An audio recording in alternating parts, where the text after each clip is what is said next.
ಬೆಂಗಳೂರಲ್ಲಿ ಪತ್ನಿಯನ್ನ ಭೀಕರವಾಗಿ ಸ್ವತಃ ಪತಿನೇ ಕೊಲೆ ಮಾಡಿಬಿಟ್ಟಿದ್ದಾನಂತೆ. ಬೆಂಗಳೂರಲ್ಲೇ ಆಗಿರುವಂತಹ ಘಟನೆ ಇದು. ಪತ್ನಿಯನ್ನ ಕೊಂದು ಬೆಡ್ಶೀಟ್ ನಲ್ಲಿ ಸುತ್ತಿಟ್ಟು ಗಂಡ ಅಲ್ಲಿಂದ ಎಸ್ಕೇಪ್ ಆಗಿದ್ದಾನಂತೆ. ಕುಂಬಳಗೋಡು ವ್ಯಾಪ್ತಿಯ ಗೇರುಪಾಳ್ಯದಲ್ಲಿ ಆಗಿರುವ ಘಟನೆ ಇದು. ಪತ್ನಿಯನ್ನ ಕೊಂದು ಬೆಡ್ಶೀಟ್ ನಲ್ಲಿ ಸುತ್ತಿಟ್ಟು ಗಂಡ ಎಸ್ಕೇಪ್ ಆಗಿರೋದು ಕುಂಬಳಗೋಡು ವ್ಯಾಪ್ತಿಯ ಗೇರುಪಾಳ್ಯದಲ್ಲಿ ಆಗಿರುವ ಘಟನೆ ಇದು. 20 ವರ್ಷದ ರೀಮಾ ಕುಮಾರಿಯನ್ನ ಕೊಂದ ಗಂಡ ಧೀರಜ್ ಕುಮಾರ್ 1 ವರ್ಷದ ಹಿಂದೆ ಬಿಹಾರದಿಂದ ಬೆಂಗಳೂರಿಗೆ ಬಂದು ದಂಪತಿ ವಾಸ ಮಾಡಿಕೊಂಡಿದ್ರಂತೆ. ಗೇರುಪಾಳ್ಯದಲ್ಲಿ ಬಾಡಿಗೆ ಮನೆಯಲ್ಲಿ ವಾಸ ಮಾಡ್ತಾ ಇದ್ದಂತ ದಂಪತಿ ಸಮೀಪದ ಫ್ಯಾಕ್ಟರಿ ಒಂದರಲ್ಲಿ ಕೆಲಸ ಮಾಡ್ತಿದ್ರಂತೆ ಇಬ್ರು ಗಂಡ ಹೆಂಡತಿ. ಬಟ್ ಯಾವ ಕಾರಣಕ್ಕೆ ಕೊಲೆ ಮಾಡದ ಪತಿ ಅನ್ನೋದು ಗೊತ್ತಿಲ್ಲ. ಮೃತ ರೀಮಾ ಮನೆಗೆ ಸ್ನೇಹಿತೆ ಬಂದಿದ್ರು, ಆಗ ಈ ಕೊಲೆ ಪ್ರಕರಣ ಬೆಳಕಿಗೆ ಬಂದಿದೆ ಅಂತೆ. ಮನೆಯ ಟಾಯ್ಲೆಟ್ ಬಳಿ ಬೆಡ್ಶೀಟ್ ನಲ್ಲಿ ಶವ ಸುತ್ತಿಟ್ಟಿದ್ದಂತೆ ಗಂಡ. 4-5 ದಿನಗಳ ಹಿಂದೆಯೇ ಕೊಲೆ ಮಾಡಿರುವ ಶಂಕೆ ವ್ಯಕ್ತವಾಗ್ತಾ ಇದ್ದು, ಕೊಲೆ ಪ್ರಕರಣ ದಾಖಲಿಸಿಕೊಂಡು ಆರೋಪಿ ಗಂಡನಿಗಾಗಿ ಪೊಲೀಸರು ಶೋಧ ಪ್ರಾರಂಭಿಸಿದ್ದಾರೆ. ಕುಂಬಳಗೋಡು ಪೊಲೀಸ್ ಠಾಣೆಯಲ್ಲಿ ಈ ಕುರಿತು ಪ್ರಕರಣ ಕೂಡ ದಾಖಲಾಗಿದೆ.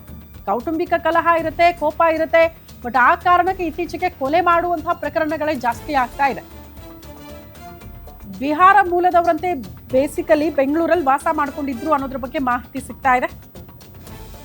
ಈ ಬಗ್ಗೆ ಮತ್ತಷ್ಟು ಡೀಟೇಲ್ಸ್ ಅನ್ನ ಕೊಡ್ತಾ ಹೋಗ್ತಾರೆ ಕ್ರೈಮ್ ಬ್ಯೂರೋ ಚೀಫ್ ಮಂಜುನಾಥ್ ದೂರವಾಣಿ ಸಂಪರ್ಕದಲ್ಲಿದ್ದಾರೆ. ಮಂಜುನಾಥ್, ಯಾವಾಗ ಆಗಿರೋದು ಘಟನೆ, ಸದ್ಯಕ್ಕೆ ಈ ಪ್ರಕರಣಕ್ಕೆ ಸಂಬಂಧಪಟ್ಟಂತೆ ಏನೆಲ್ಲ ಮಾಹಿತಿ ಸಿಗ್ತಾ ಇದೆ ಅಂತ? ಕುಂಬಳಗೋಡು ಪೊಲೀಸ್ ಠಾಣೆ ವ್ಯಾಪ್ತಿಯಲ್ಲಿ ಬರ್ತಕ್ಕಂಥ ಗೇರುಪಾಳ್ಯದಲ್ಲಿ ಈ ಒಂದು ಘಟನೆ ನಡೆದಿರ್ತಕ್ಕಂಥದ್ದು. ಕಳೆದ 4-5 ದಿನಗಳ ಹಿಂದೆ ಧೀರಜ್ ಕುಮಾರ್ ಎಂಬಾತ ತನ್ನ ಹೆಂಡತಿಯನ್ನ ಕೊಲೆ ಮಾಡಿ ಆಗ ನಂತರ ಶವವನ್ನ ಒಂದು ಬೆಡ್ಶೀಟ್ ನಲ್ಲಿ ಸುತ್ತಿ ಎಸ್ಕೇಪ್ ಆಗಿರ್ತಕ್ಕಂಥದ್ದು. ಇದಕ್ಕೆ ಸಂಬಂಧಪಟ್ಟಂತೆ ಅಲ್ಲಿನ ಒಬ್ಬ ವ್ಯಕ್ತಿ ಅಂದ್ರೆ ಯಾರು ಇವರಿಗೆ ಮನೆ ಬಾಡಿಗೆಯನ್ನ ಕೊಟ್ಟಿದ್ರು ಲಕ್ಷ್ಮಣ್ ಅಂತಕ್ಕಂಥವ್ರು ಒಂದು ದೂರನ್ನ ಸಹ ದಾಖಲು ಮಾಡಿದ್ದಾರೆ. ಈ ಲಕ್ಷ್ಮಣ್ ಅವರ ಮನೆಗೆ ಸುಮಾರು 2025ರಲ್ಲಿ ಬಿಹಾರ ಮೂಲದ ಧೀರಜ್ ಕುಮಾರ್ ಮತ್ತೆ ಆತನ ಪತ್ನಿ ರೀನಾ ಕುಮಾರಿ ಅಂತಕ್ಕಂಥವ್ರು ಬಾಡಿಗೆ ಕೇಳಿ ಬಂದಿದ್ರು. ಸುಮಾರು 4,000 ರೂಪಾಯಿ ತಿಂಗಳಿಗೆ ಬಾಡಿಗೆ ರೂಪದಲ್ಲಿ ಅವರು ಒಂದು ಮನೆಯನ್ನ ಪಡ್ಕೊಂಡು ಆ ಮನೆಯ 4ನೇ ಫ್ಲೋರ್ ನಲ್ಲಿ ಅವರು ವಾಸವಾಗಿದ್ರು. ಆದ್ರೆ ಒಂದು ಖಾಸಗಿ ಕಂಪನಿ ಜೊತೆಗೆ ಇರ್ತಕ್ಕಂಥ ಫ್ಯಾಕ್ಟರಿಯಲ್ಲಿ ಕೆಲಸ ಮಾಡ್ತಾ ಇದ್ದಂತ ಈ ಗಂಡ ಹೆಂಡತಿ ನಡುವೆ ಯಾವ ಕಾರಣಕ್ಕಾಗಿ ಜಗಳ ಆಯ್ತು ಅನ್ನೋದು ಗೊತ್ತಿಲ್ಲ. ಕಳೆದ 3-4 ದಿನಗಳ ಹಿಂದೆ ಆಕೆಯನ್ನ ಕೊಲೆ ಮಾಡಿರ್ತಕ್ಕಂಥ ಧೀರಜ್ ಕುಮಾರ್ ಶವವನ್ನ ಸಾಗಾಟ ಮಾಡದೆ ಅಥವಾ ಯಾವ ವಿಚಾರವನ್ನು ಸಹ ಯಾರಿಗೂ ತಿಳಿಸದೆ ಶವವನ್ನ ಮನೆಯಲ್ಲಿದ್ದಂತ ಒಂದು ಬೆಡ್ಶೀಟ್ ನಲ್ಲಿ ಸುತ್ತಿ ಅಥವಾ ಎಸ್ಕೇಪ್ ಆಗಿರ್ತಕ್ಕಂಥದ್ದು. ಆದ್ರೆ ಇಲ್ಲಿಗೆ ಯಾವಾಗ ಶವವನ್ನ ಸುತ್ತಿ ಎಸ್ಕೇಪ್ ಆಗಿರ್ತಾನೆ ಅಲ್ಲಿ 4-5 ದಿನ ಕಳೆದಂತ ಬಳಿಕ ಬಾಡಿ ಕೊಳತವಾಗಿರುತ್ತೆ, ಅಲ್ಲಿಂದ ದುರ್ವಾಸನೆ ಬರ್ತಾ ಇರುತ್ತೆ. ದುರ್ವಾಸನೆ ಬರ್ತಕ್ಕಂಥ ಹಿನ್ನೆಲೆಯಲ್ಲಿ ಮನೆ ಹತ್ತಿರ ಹೋಗಿ ನೋಡಿದಂತ ಸಂದರ್ಭದಲ್ಲಿ ತುಂಬಾ ಕೆಟ್ಟ ವಾಸನೆ ಬರ್ತಾ ಇತ್ತು. ಕೂಡಲೇ ಪೊಲೀಸರಿಗೆ ಸುದ್ದಿಯನ್ನ ತಿಳಿಸ್ತಾರೆ. ಸ್ಥಳಕ್ಕೆ ಹೋದಂತ ಪೊಲೀಸರು ಪರಿಶೀಲನೆ ಮಾಡಿದಾಗ ಅಲ್ಲಿ ರೀನಾ ಕುಮಾರಿಯ ಶವ ಒಂದು ಬೆಡ್ಶೀಟ್ ನಲ್ಲಿ ಕೊಳೆತ ಸ್ಥಿತಿಯಲ್ಲಿ ಪತ್ತೆಯಾಗಿರ್ತಕ್ಕಂಥದ್ದು. ಮತ್ತೊಂದು ಕಡೆ ಅವರ ಈ ಧೀರಜ್ ಕುಮಾರ್ ಅನ್ನ ಸಂಪರ್ಕ ಮಾಡೋದಂತ ಪ್ರಯತ್ನವನ್ನ ಮಾಡಿದಾಗ ಆತ ಫೋನ್ ರಿಸೀವ್ ಮಾಡಿರೋದಿಲ್ಲ.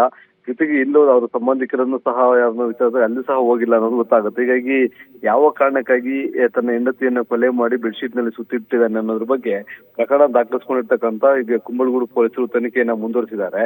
ಮತ್ತೊಂದು ಕಡೆ ಆತನ ಬಂಧನಕ್ಕೂ ಸಹ ಸಂಪರ್ಕವನ್ನ ಅಂದ್ರೆ ಎಲ್ಲಿದ್ದಾನೆ ಅನ್ನೋದ್ರ ಬಗ್ಗೆ ಬಿಹಾರ ಮೂಲದವರಾಗಿರ್ತಕ್ಕಂಥ ಹಿನ್ನೆಲೆಯಲ್ಲಿ ಕೊಲೆ ಮಾಡಿ ನೇರವಾಗಿ ಟ್ರೈನ್ ಮುಖಾಂತರ ಅಥವಾ ಸ್ವಗ್ರಾಮದತ್ತ ಪ್ರಯಾಣ ಬೆಳೆಸಿರ್ಬೋದು ಅನ್ನೋ ಒಂದು ಅನುಮಾನ ಉಂಟಾಗಿದೆ. ಹೀಗಾಗಿ ವಿಶೇಷ ತಂಡಗಳನ್ನ ರಚನೆ ಮಾಡಿರ್ತಕ್ಕಂಥ ಸೌತ್ ವೆಸ್ಟ್ ಡಿವಿಷನ್ ನ ಡಿಸಿಪಿ ಆದಂತ ಅನಿತಾ ಅವರು ಆರೋಪಿಯ ಬಂಧನಕ್ಕೆ ಸೂಚನೆಯನ್ನ ಸಹ ಕೊಟ್ಟಿರ್ತಕ್ಕಂಥ ಆ ಹಿನ್ನೆಲೆಯಲ್ಲಿ ಕುಂಬಳಗೋಡು ಪೊಲೀಸರು ಆರೋಪಿ ಧೀರಜ್ ಕುಮಾರ್ ಪತ್ತೆಗಾಗಿ ತೀವ್ರ ಶೋಧವನ್ನ ನಡೆಸ್ತಾ ಇದ್ದಾರೆ. ಶ್ರುತಿ. ಓಕೆ ಮಂಜುನಾಥ್, ಧನ್ಯವಾದಗಳು ತಮ್ಮೆಲ್ಲ ಮಾಹಿತಿಗೆ.